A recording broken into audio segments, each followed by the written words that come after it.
fast. There are some auspicious days when we must actually, give up the sleep at least one night, meditating in the night, in the middle of the night. It's very, very auspicious. So like this, practice. The body may not adjust in the beginning. The body may rebel. But austerities is very important. Not that too much of austerity is recommended. Lord Buddha declared the middle path. Not too much of austerity, neither too much of indulgence. But you follow the middle path. That is what actually declared in Bhagavad Gita too. Natyashnatustu, natatyant. Neither fasting, complete fast, nor, eating too much. Neither too much of sleep, nor complete vigil. No, you must follow a middle path. Mitaharaha. So everything is actually moderate living. Everything should be moderate in our habits. We must develop these moderate habits. That is tapasya. Little austerities we must start. We must make the body adjustable to all these austerities. So tapasya, shaucha, santosha, tapasya, and the next is swadhyaya. Self-study. You read the scriptures, you go and listen to a lecture, and then we said it is very good, we heard some noble truths and all that. But there it ends. No, swadhyaya means come home, study yourself. Sometimes even this swadhyaya we studied. Well, the teacher has said, after your japa, after your meditation, you must read some scripture. Gospel of Sri Ramakrishna or Bhagavad Gita or whatever it may be, Bible, Quran, anything. We read. We show so much of shraddha, devotion towards it. We touch it with the head and we keep it there. There it ends. That is not swadhyaya.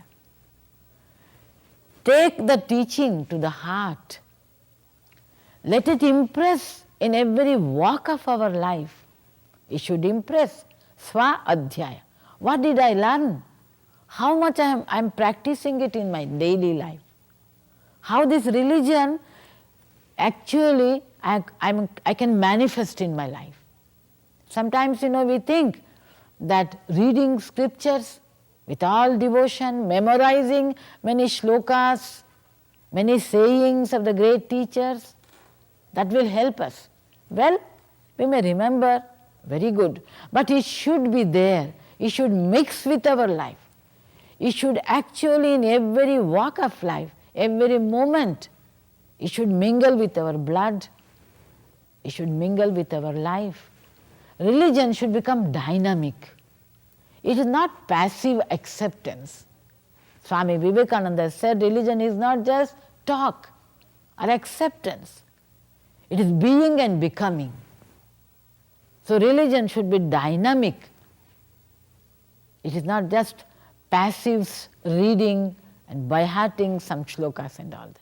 So swadhyaya means read and get the deep impressions of what I read and show it in your life.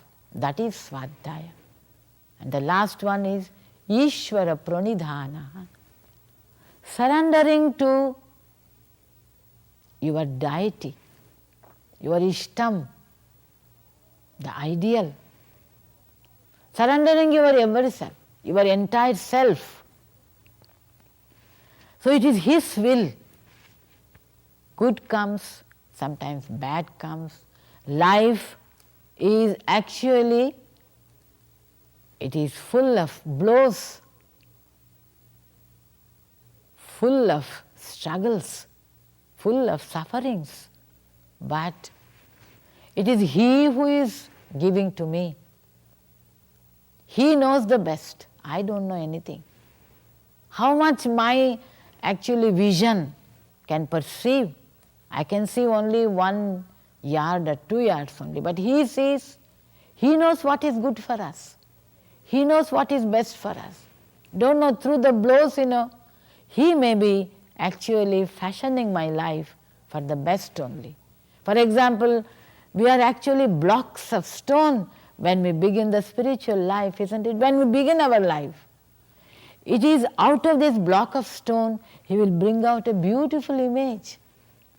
He had to give nice blows only, then only he can bring out a beautiful image out of these stones. He must actually remove the dross from our life. Then only we can meet him. Then only we can become one with him, united with him. For that, we need these sufferings, we need these blows, we need this struggle. So, completely surrendering oneself at the lotus feet of the deity, that is Ishvara Pranidhana. Always remembering him. Oh, he is doing, he is my guide, he is my everything. Natha, tumi sarvasva amar. Oh Lord, you are my everything, you are my all in all. Tvameva mata cha pita tvameva, tvameva bandhuscha sakha tvameva, tvameva vidya dravinam tvameva, tvameva sarvam mama deva deva. The meaning is well known to you all. He is our father, he is our mother, he is our friend, he is our wisdom, he is our everything. He is our wealth, he is our everything. So in that way, he is our all in all. You are my all in all. So the more we think, the more we come nearer to him. So in this way, the only first 2 stages I said, yama, niyama, then comes asana. Asana means when you sit for meditation, how to sit. Usually in the Indian way is squatting on the floor. Some may feel it very uncomfortable. Patanjali says, stiram sukhasanam. The asana should be steady, but it should be easy also. So whatever way we may sit, either squatting on the floor, the advantage is only this, your body is balanced perfectly well. That is the only advantage. But if you are not accustomed to it, let us sit on an asana where we can forget the body. That is the only thing that is needed. And it should be steady.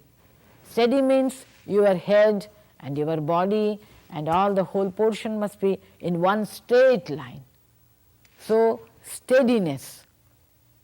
Yama, niyama, asana. Because if the body is steady, then the mind will become steady. So that is a help to make the mind concentrated. That is why asana is emphasized. Some may say, why? I feel very easy if I lay down and do japa. But very good, you can do it. But there is a risk. Laying down is a posture, where we go to sleep easily. That is why in asana where you can sit steady and then concentrate the mind. Stiram sukhasanam. The asana should be steady, at the same time it should be easy. Yama, niyama, asana, and then comes pranayama. It is breathing. There is a very close connection between the mind and our breathing. That is what this science of yoga declares. So there is this pranayama where your breathing is controlled. That of course, unless there is a teacher who always watches you and tells you what to do, what not to do, it is very difficult thing to do, it is very risky. But just sitting, when we sit for this meditation, you just breathe in and then breathe out. That is all that can be done. I am breathing in vibrations of peace, because he is the source of peace. I am breathing in peace. And I am breathing out, sending to all directions vibrations of peace. I am breathing in strength. And I am breathing out vibrations of strength. I am breathing in purity like this 1 or 2 or 3 times. Just breathe in, breathe out, that is sufficient. The rest of the thing, if you want higher instruction, then the guru, the teacher will instruct. So pranayama is a very risky if you want to do it in the higher scales. Pranayama and then pratyahara. The senses, they are always outgoing, going out, going out. My eye sees outside things. My ear hears the outside things. So the mind should be made strong to tell the senses not to go out. Now this is the time I am going to sit for meditation. I am closing all the doors. I am not going to hear. I am not going to see. I am not going out. So now it is in, everything is completely closed. So pratyahara, with a strong will, you make the mind bring back all the senses. The mind is always after the senses. It is running after the senses. But we are going to make the will strong enough to stop it, not going. Dharana means holding it. The next step is holding it. Making it completely concentrated on one idea. What our Guru has told me to do and what he has asked me to meditate. What is the forum? What is the name? I hear only the name. I see only the forum. I am imagining only him and him and him alone and nothing else. So he becomes so very real. Nothing else. The whole world vanishes. Nothing I am going to see. So in that way, the senses should be brought under the control. This is done through this pratyahara and dharana, bringing back the senses and making it steady and one thing. And then dhyana, then the real meditation comes. All our efforts in yama, niyama and all these things, they are just the very, very preliminary things only. It is only dhyana, then the meditation becomes a complete one-pointed thought. You must have seen oil, you must have poured an oil from one vessel to another vessel, that unceasing stream of that oil. No, actually, in between no breaks at all. So like that, the mind will be flowing towards only one direction. The whole of the mind is driven, is flowing, making it completely one-pointed. That is dhyana. So, in the beginning, it is not so easy to meditate. So it will be only one dot here, and then a huge blank, maybe another dot somewhere. So we are doing only pratyahara. We are trying to bring the mind back again and again. But gradually, through sadhana, through practice, what is needed in spiritual life, in the beginning itself I said, 3 P's, purity, patience and perseverance. Today, I couldn't do anything. Even sitting for some minutes steadily, it is completely impossible, I may feel. Tomorrow, again I may feel the same thing. Swami Brahmanandaji used to say, the calf, the newborn calf, it tries to stand. It cannot stand, it falls. Again it tries, again it falls. But third time it can stand. After 3-4 days you can see it is running. It doesn't want to stand anywhere, it will be running only. So abhyasena vairagyena cha. Even in Bhagavad Gita, Arjuna, who is standing by side of Sri Krishna, the Lord himself, he is giving the instructions. He says, no, I cannot concentrate. Chanchalanki manah Krishna pramati balavadridam. Oh, the mind is terrible. I cannot control it. It is uncontrollable. It is just like the wind. Can I catch the wind and make it actually bind it? It is impossible. I cannot do it. Krishna says, yes, you can do it by abhyasa and vairagya, by practice. If once you fail, what is there? If 10 times you fail, what is there? Do it again. Do it again. So through practice, you can proceed on. Because every time you are moving, you do not know that.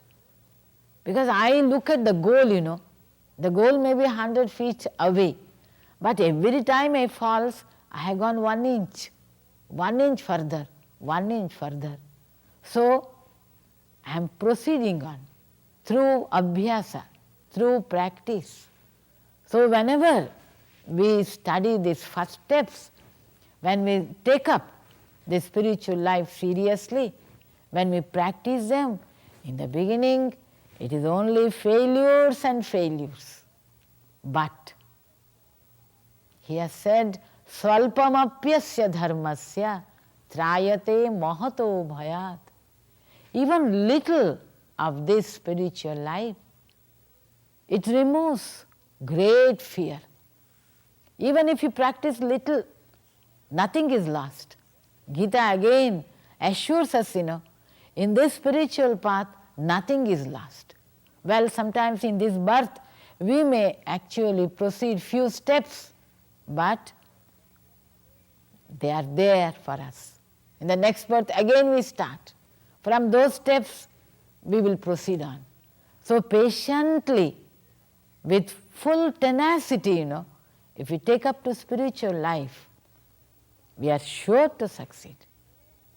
We are sure, because so many of them have taken up this path and they assure us, Vedahametam Mahantam. I have seen him. They could say, I have seen him. That Purusham Mahantam Aditya Varnam Tamasa Parastat. They say, Vedahametam. I have known him. I have understood him. I have seen him. Sri Ramakrishna, the latest of this incarnation, used to say, yes, I have seen him. Swami Vivekananda, when he was Narendra only, before he became the monk, when he first went to Sri Ramakrishna, I asked him, have you seen God, sir? He said, of course, I see you much more intensely than I see the other things. Yes, I have seen him. So there are people who have gone in this path, who have achieved the highest, who have actually reached the goal. So arise, awake, and stop not till the goal is reached.